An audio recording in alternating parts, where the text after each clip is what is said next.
पाकिस्तान ने चुनाव में लगे दंदली के आरोपों पर भारत का हवाला देते हुए किनारा करने की कोशिश की है। इस बीच पाकिस्तान चुनाव के नतीजे के बाद इमरान खान और नवाज शरीफ दोनों ही पार्टियां ने सरकार बनाने की घोषणा कर दी है। इमरान खान इस वक्त जेल में बंद है, लेकिन उनकी पार्टी पाकिस्तान तहरीक-ए-इंसाफ ने उनका एक AI जनरेटेड वीडियो जारी किया है। इस वीडियो में इमरान खान विक्ट्री स्पीच देते नजर आ रहे हैं। नवाज शरीफ और बिलावल भुट्टो के पार्टियां पाकिस्तान मुस्लिम लीग नवाज यानी PMLN और पाकिस्तान पीपल्स पार्टी यानी PPP अलग बहुमत के अखंडे से काफी दूर है। वहीं इमरान खान संबंधित निर्दलीय उम्मीदवारों ने लगभग 100 सीटें जीत ली है। महीनों पहले एक इंटरव्यू में आलिया भट्ट ने अपने फेवरेट केक का सीक्रेट बताया, जो ऑनलाइन सेंसेशन बन गया। उन्होंने शेयर किया कि कैसे उनके पति एक्टर रणबीर कपूर ने बुल्गारिया में शूटिंग के दौरान लंदन में एक कैफे से स्पेशल ट्रीट देकर उन्हें सरप्राइज कर दिया। आलिया ने कहा, तब वह मेरा बॉयफ्रेंड था। हम बुल्गारिया के बीच में एक फिल्म की शूटिंग कर रहे थे। लंदन में एल एटो का स्पेशल मिल्क केक है जिसकी मैं दीवानी हूँ और वह केक को लंदन से लेकर आया था बुल्गारिया ताकि मैं इसे अपने बर्थडे पर काट सकूं। अब एक फूड ब्लॉगर ने उस वायरल केक की रेसिपी इंस्टाग्राम पर शेयर की है और स्वाभाविक रूप से पूरी कम्युनिटी ने कमेंट सेक्शन में सारा प्यार बरसाया। छत्तीसगढ़ के रायपुर में सरनाथ एक्सप्रेस में गोलियां चली है। सरनाथ एक्सप्रेस में गोली लगने से RPF में एक जवान की मौत हो गई। ये घटना रायपुर रेलवे स्टेशन के पास सुबह करीब 6 बजे हुई है। अभी तक आरक्षक का नाम दिनेश चंद बताया जा रहा है। ट्रेन में सवार एक यात्री मोहम्मद दानिश को भी गोली लगी है। दानिश का रायपुर के निजी अस्पताल में इलाज चल रहा है। पुलिस जांच में जुट गई है। तेलंगाना सरकार ने बंजारों में देवता संत सेवालाल महाराज की जयंती मनाने का एक महत्वपूर्ण निर्णय लिया है। 15 फरवरी को अवकाश घोषित किया गया है। मंत्री कोमटिरेड्डी वेंकट रेड्डी ने वादा किया है कि अगली जयंती तक राजधानी हैदराबाद में उनकी प्रतिमा स्थापित की जाएगी। उन्होंने कहा कि उनकी सरकार तेलंगाना में सभी समुदायों को विकास के लिए प्रतिबद्ध है। खासकर आदिवासियों के विकास के लिए कांग्रेस सरकार विशेष कदम उठा रही है। पूर्व MLC रामुल नाइक ने सरकार से टैंक बंड पर सेवालाल महाराज की मूर्ति स्थापित करने को कहा। कोमटिरेड्डी ने जवाब दिया। उत्तर प्रदेश के सुल्तानपुर में एक शख्स ने कर्जे से बचने के लिए अपने ही मौत का नाटक रचा। आरोप है कि उसने खुद को मरा हुआ दिखाने के लिए एक अन्य शख्स की हत्या कर दी। सब कुछ प्लानिंग के हिसाब से चल रहा था, तभी गर्लफ्रेंड के साथ कॉल के चक्कर में बांडा फूट गया। आरोपी और प्लानिंग में शामिल उसके 2 साथी पकड़े गए हैं। 10 फरवरी को यानी आज श्रीनगर में शीतलहर की स्थिति बनी रही। इससे राहत के कोई संकेत नहीं दिखे, क्योंकि न्यूनतम तापमान 0 से 5 डिग्री सेल्सियस नीचे दर्ज किया गया। पारा गिरने के कारण निवासियों को मौसम की मार झेलनी पड़ रही है। सर्द हवाओं से लड़ने के लिए वे अलाव के चारों ओर मंडरा रहे हैं। ठंड की स्थिति के बावजूद पर्यटक सुरम्य डल झील का दौरा कर रहे हैं और शिकारा की सवारी का आनंद ले रहे हैं। बहुत ठंड है। जब इधर फर्स्ट टाइम आए तभी इतना नहीं लगा था। बाद में अभी आज सुबह बहुत ज़्यादा लगा, इतना कि इधर नीचे फ्लोर पे भी बर्फ जमा था थोड़ा थोड़ा। इतना ज़्यादा ठंड है इधर। अच्छा है, -डिग्री है। इधर से ठंडा टोपी मिला है, ग्लव्स मिला है, शूज़ एंड पैंट्स है और अच्छा कहीं मतलब फ़ोटोशूट का अच्छा प्लेस है। कश्मीर बहुत अच्छा है। दाल कैसा लगा? दाल अच्छा है, अच्छा बहुत अच्छा है।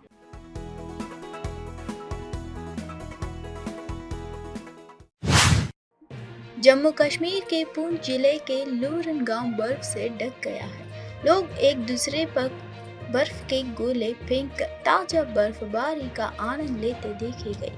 लूरन गांव में बर्फबारी होने से क्षेत्र में तापमान में गिरावट आई, जिससे पूरे जिले में ठंड बढ़ गई। बर्फ से ढके पहाड़ों वाले इस गांव ने अपनी अवर्णनीय सुंदरता के कारण इसे देखने वाले हर व्यक्ति का ध्यान अपनी ओर आकर्षित कर लिया। कई पर्यटकों ने बर्फ से ढके सफेद लूरन गांव की सुंदरता देखी है।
वित्त मंत्री निर्मला सीतारामन द्वारा 9 फरवरी को पेश किए गए श्वेत पत्र पर लोकसभा में जवाब देते हुए एआईएमआईएम नेता असदुद्दीन ओवैसी ने केंद्र सरकार को घेरा और तीखे तथ्य उछाले और कहा कि श्वेत पत्र तथ्यों से ज्यादा बयानबाजी है। Fiscal deficit as percent of GDP sir वो था 4.7 यूपीए के टाइम पर, नरेंद्र मोदी की सरकार में हो गया 5.1 एवरेज। इसका जिम्मेदार कौन है कि आखिर आप अगर जीडीपी हमारा 5.9 एनडीए गवर्नमेंट का रहा तो फिर अनएम्प्लॉयमेंट रेट कितना है? आखिर 2011 से एम्प्लॉयमेंट सर्वे नरेंद्र मोदी क्यों नहीं कराते? डेटा को क्यों छुपाते हैं? ये white paper sir more rhetoric है than substance. Mister Asaduddin Owaisi. Sir आपका बेहद शुक्रिया कि आपने 3 मिनट में बोलने वालों को इंटेलिजेंट कहा, और ज़्यादा बोलने वालों को अब क्या कहेंगे आप बोल दीजिए चेयर पे तो अच्छा रहेगा। नहीं, मैं बोल देता हूँ अभी। तो जो 3 मिनट में बोल देते हैं वो इंटेलिजेंट तो है ही, और जो ज़्यादा बोलते हैं, जो ज्यादा बोलते हैं उतना ज्ञान क्या बेवकूफ़ ज्यादा में होते हैं वो। तो ज्यादा का ज्ञान होता है। सर आपने मुझे बोलने का मौका दिया। सर मैं पहले ये बात वाज़ेह कर देना चाहता हूँ कि मैं इंडिया में नहीं हूँ मगर वतन अजीज़ का हूँ, और मेरा मामला ऐसा है कि मैं अब लाइन ऑफ एक्शन पर हूँ। भारत की राजनीति में अगर कोई लाइन ऑफ एक्शन पर है तो मैं हूँ। सर मेरे चंद सवालात हैं जो मैं उम्मीद करता हूँ कि हमारे मोहतरमा वज़ीर साहिबा जब जवाब देंगे, इसका जवाब, मेरे सवाल का जवाब देंगे। यूपीए में जीडीपी ग्रोथ था 6.8 एवरेज। नरेंद्र मोदी की सरकार में जीडीपी ग्रोथ हो गया 5.9 एवरेज। इसका जिम्मेदार चीन है या पाकिस्तान है, बता दीजिए।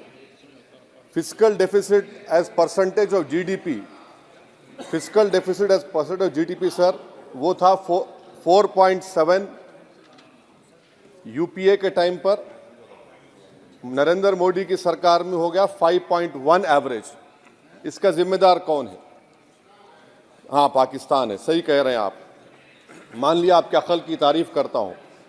सर इन्फ्लेशन है यूपीए के हुकूमत में 8% था, नरेंद्र मोदी की सरकार में 5% है। मगर क्या ये बात सच नहीं है कि जो ग्लोबल तेल की कीमतें थी 2008 से 14, वो एक बैरल $100 के ऊपर बिकता था। अब 2015 से 2021 तक एक बैरल ऑयल $55 से $70 के दरमियान में था। तो ये क्रेडिट आप नहीं ले सकते, ये आपकी मेहनत नहीं है, इसमें एक्सटर्नल रीजंस है। मेरा चौथा सवाल ये है सर कि आखिर आप अगर जीडीपी हमारा 5.9 एनडीए गवर्नमेंट का रहा तो फिर अनएम्प्लॉयमेंट रेट कितना है? आखिर 2011 से एम्प्लॉयमेंट सर्वे नरेंद्र मोदी क्यों नहीं कराते? डेटा को क्यों छुपाते हैं? आप करवाइए सर्वे। हाँ, ला लीजिए एनएसएसओ का ला के दे दीजिए। ये पीएलएफ हुआ था 2018 में, उसके बाद अब क्या हो रहा है? नहीं हो रहा है। ला लीजिए, तो कम से कम एनएसओ को बोलकर ये सर्वे करवा दीजिए। अच्छा, कंजम्पशन सर्वे 2017 से रुका हुआ है। सर आप फाइनेंस मिनिस्टर होते तो शायद आ जाता। आपकी काबिलियत और आपकी अहमियत वहाँ पर नहीं है, मैं अफसोस के साथ कह रहा हूँ। सर दूसरी बात, मेरा चौथा सवाल ये है कि 2005 में डॉलर था 43 रुपीस, 43 रुपये। 2014 में हुआ 83 रुपये। अब मैं इतने माहिर तो नहीं हूँ इकोनॉमी में, मेरा मोटा मोटा सवाल है, अब डॉलर है 83 रुपये। ये कौन जिम्मेदार है इसका सर? 83 रुपये क्यों हो गया डॉलर? माने नेट इंक्रीज जो है वो 23 रुपये का है। तो अब ये डिमांड इतना डॉलर का क्यों है? इसका जिम्मेदार कौन है? इसका जवाब शायद मोहतरमा देंगी। अच्छा सर, आप देखिए फॉरेन करेंसी रिजर्व्स बोलते हैं 2011 में, बिल्कुल सही है, 294 बिलियन डॉलर था। 2013 तक वो 256 बिलियन हो गया। अब मैं व्हाइट पेपर आप पढ़ेंगे, new channel open by RBI. Number क्या है भाई? नंबर तो बता दीजिए। New channel open by RBI, number ही नहीं मालूम होता है। अच्छा सर, एक और सवाल मेरा है हेल्थ एक्सपेंडिचर फ्रॉम पॉकेट, ठीक है, 2005 में 69% था, 2014 में 64.2 हो गया।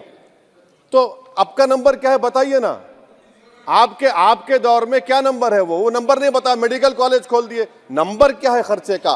तो ये जो व्हाइट पेपर है, एटलीस्ट 2020 का डेटा दे दो आप। ये white paper sir more rhetoric है देन सब्सटेंस। डिमोनेटाइजेशन की बात ही नहीं कर रहे। डिमोनेटाइजेशन तो बर्बाद कर दिया देश के गरीबों को, इसका जिक्र ही नहीं करेंगे, वो तो मास्टर स्ट्रोक था आपका, मगर बर्बाद हो गए।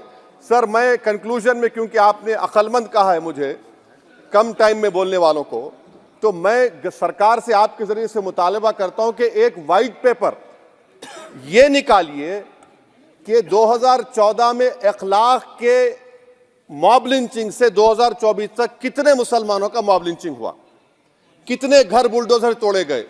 सर मैं खत्म कर रहा हूं सर, खत्म कर रहा हूं। और साथ ही साथ आप एक व्हाइट पेपर जारी कर दीजिए कि चीन 2000 स्क्वायर किलोमीटर पर कब्जा करके बैठा है या नहीं है, डेप्सांग डेमचौक हमारे पास है या नहीं है। और आखिर में यूपीए के वक्त में माइनॉरिटीज बजट में फ्री कोचिंग था, आपने बंद कर दिया। मौलाना आज़ाद फाउंडेशन आपने बंद कर दिया, मौलाना आज़ाद फेलोशिप आपने बंद कर दिया। फाउंडेशन तो 9, 10, 12 माइनॉरिटीज के बच्चों को स्कॉलरशिप मिलते थे। प्री मैट्रिक स्कॉलरशिप आपने 9th क्लास से उसको रेस्ट्रिक्ट कर दिया, हो गया। ये सर मैं खत्म कर रहा हूं सर। तो मदरसा एजुकेशन आपने खत्म कर दिया। ये क्यों किया आपने भाई? हद तो ये होगी कि आपके पास 2014 में एक मुस्लिम वजीर था, अब तो एक भी नहीं है, एक भी नहीं है। अजीब है मामला। अब आप देख लीजिए, तो ये बातें हैं सर। और फिर सर ये व्हाइट पेपर में आप देखिए सर, ये व्हाइट पेपर में बिजनेस स्टैंडर्ड का एक आर्टिकल का जिक्र है मिस्टर शंकराचार्य का। ये शंकराचार्य साहब जो है, मिस्टर शंकराचार्य, ना रेटरिक पर रेटरिक लिख रहे हैं आप, उसका तोते की तरह लिख दिए उसको, ना नंबर भी देते वो। तो ये जो व्हाइट पेपर है सर, ये मोर रेटरिक सब्सटेंस है। मैं उम्मीद करता हूं कि कल तक देश के प्रधानमंत्री वो व्हाइट पेपर जारी कर देंगे कि कितने मुसलमानों का आपने मार्जिनलाइज कर दिया, बुलडोजर से घर तोड़े गए, कितनों का इनकाउंटर हुआ, कितने जेल में है यूएपीए में, और चीन कितनी जमीन पे कब्जा करके बैठा हुआ है। बहुत बहुत शुक्रिया सर। मोदी सरकार ने जब से चौधरी चरण सिंह को भारत रत्न देने की घोषणा की, उसी पल से देश की सियासत में भूचाल आ गए। आलम यह है कि आरएलडी प्रमुख जयंत चौधरी को राज्यसभा में बोलने की इजाजत कैसे मिल गई। इस मुद्दे पर कांग्रेस सांसद मल्लिकार्जुन खड़गे सदन में सभापति जगदीप धनखड़ से उलझ पड़े। इस बीच लोकसभा चुनाव में आरएलडी और बीजेपी के बीच गठबंधन की खबरों पर सपा नेता रामगोपाल यादव ने तीखी प्रतिक्रिया दी है। वाईएसआरसीपी के लोकसभा सांसद गुड्डेती माधवी, जो 10 फरवरी को अपने बच्चे को लेकर संसद पहुंची थी, प्रधानमंत्री मोदी से मुलाकात की और अपने बच्चे के लिए आशीर्वाद मांगा। संसद ने पीएम मोदी से अपने बच्चे का नाम रखने का भी अनुरोध किया है। No, we didn't know. He is going to tell. So, anything? Congratulations. No. We are just going to take blessings only. He gave blessings to my child, and we are very happy. You are waiting for the name. Congratulations. हाँ, sir.